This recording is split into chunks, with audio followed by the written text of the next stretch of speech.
I want to ask for odds makers on the Trump impeachment trial, to convict or not to convict. By the way, what I want to say is this: is that we're not, are people going to take bets? Are they, out there in Las Vegas? Are they online betting whether or not Trump will be convicted or not convicted? I guarantee you that people are making bets on that. What are the odds? What are the odds that Trump will be not convicted by the Senate? What are the odds? Let's say out of an odd odds category of 10, 7 to 3 says he will not be convicted. 3 people are saying the 3 odds says he will be convicted, right? What are the odds?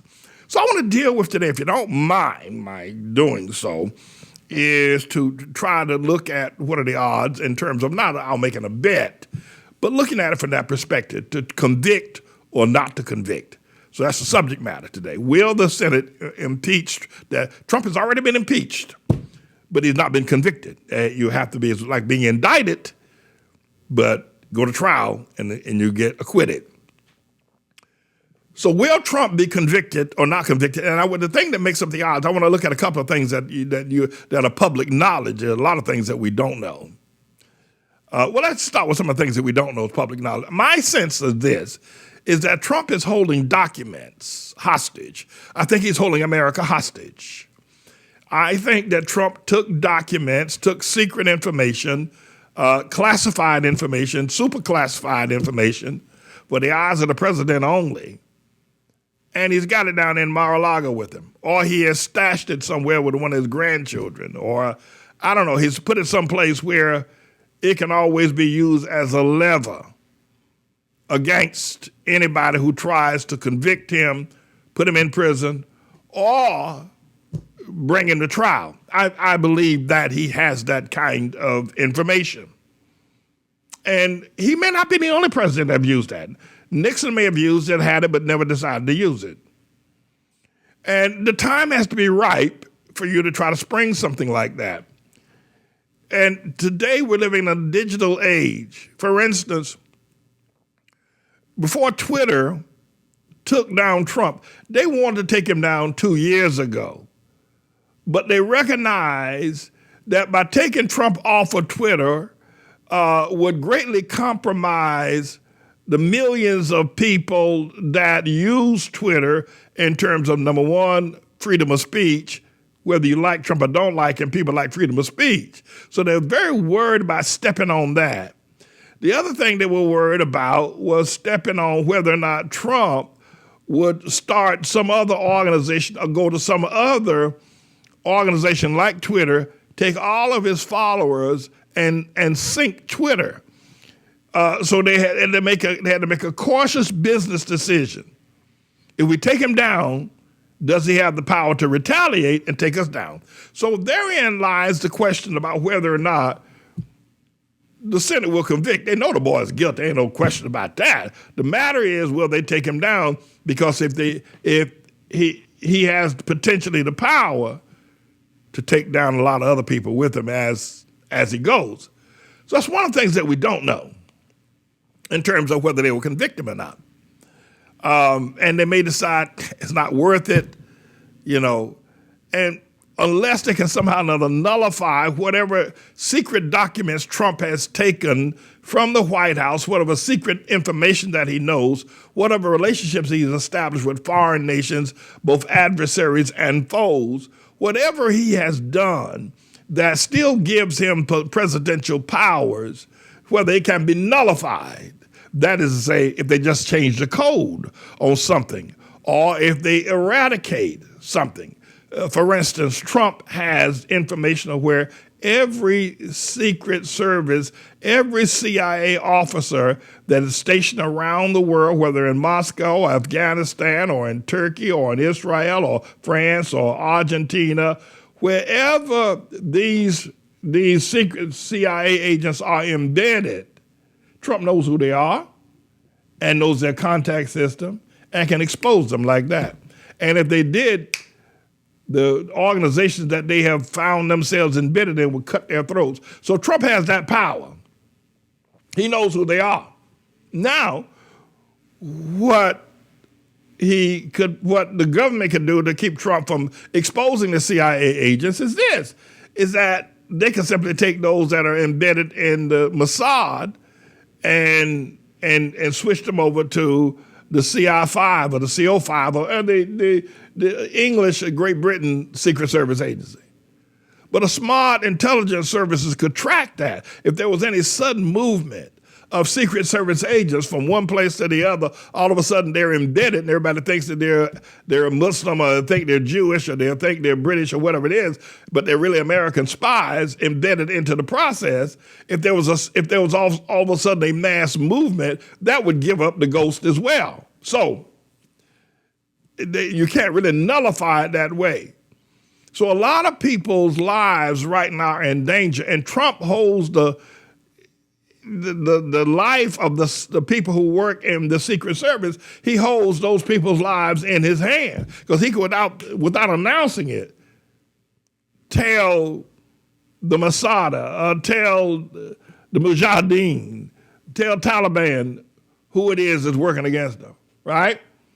He could do that without, and people start dying all over everywhere.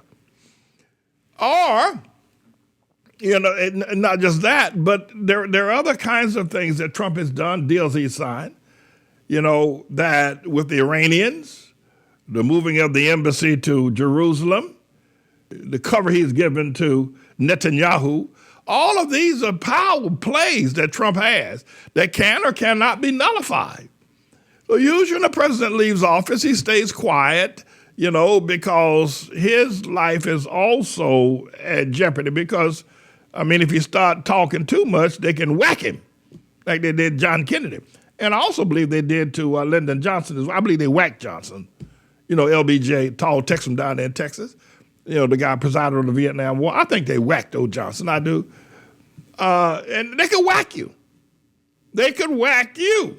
So this is a dirty game. Once you get involved in this kind of stuff, it can get dirty all the way up to grandma's dentures. This thing can get dirty. So what does Trump have? What does Trump have? Now, they could convict him, but what would that do? That would stop him from running for president again. But, so what are the odds that America and the powers that be feel, even though he's as guilty as sin, just let him go. Don't bother with him. And moreover, to take some time to scramble and try to re-scramble, to re-deal with what Trump might know, try to find out what does he know, what did he take out of the office, what secrets does he hold, what classified information is he presently holding, who's got it, right?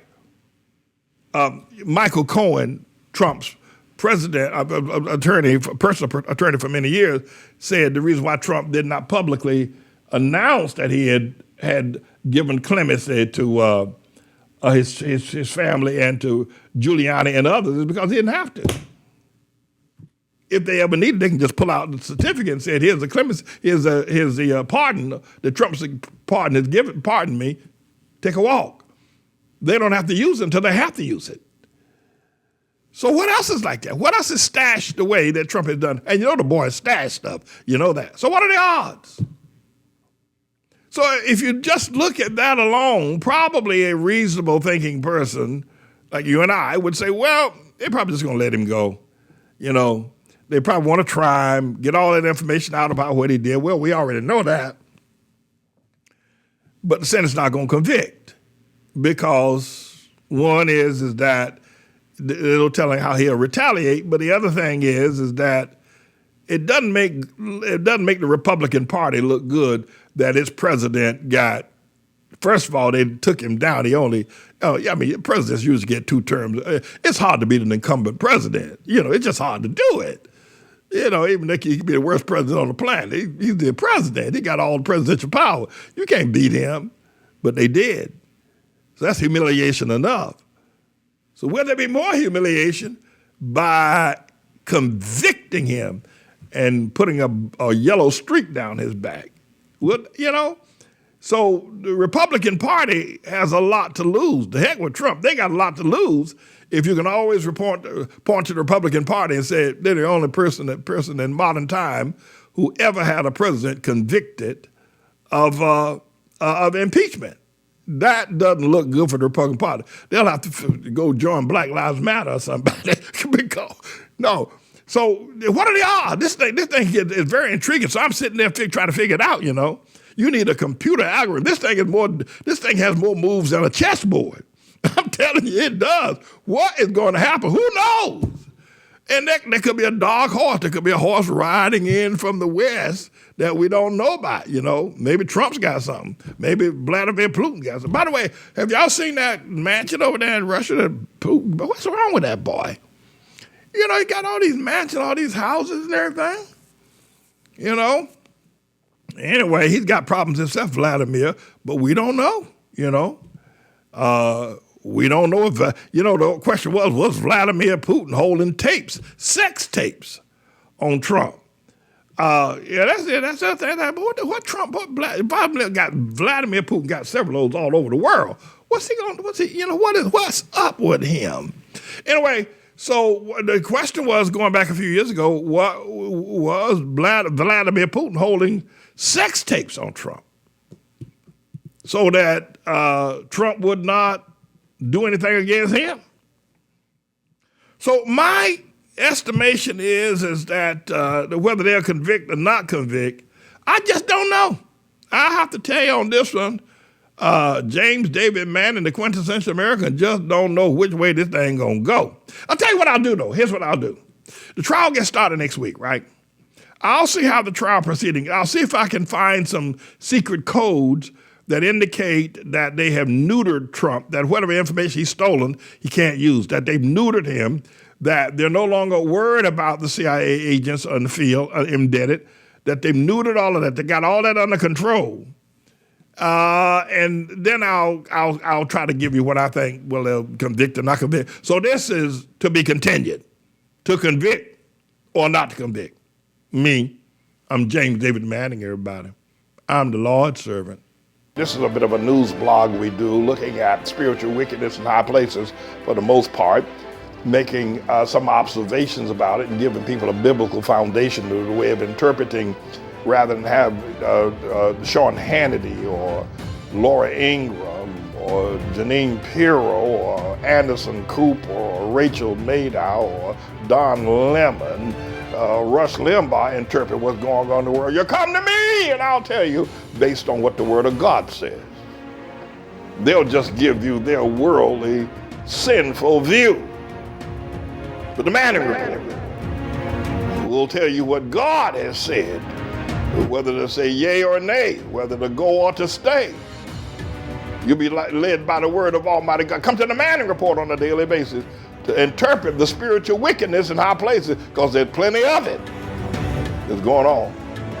And so I'm the Lord's servant, James David Righteous Rebel Manning, and I'm here to serve you with news and information.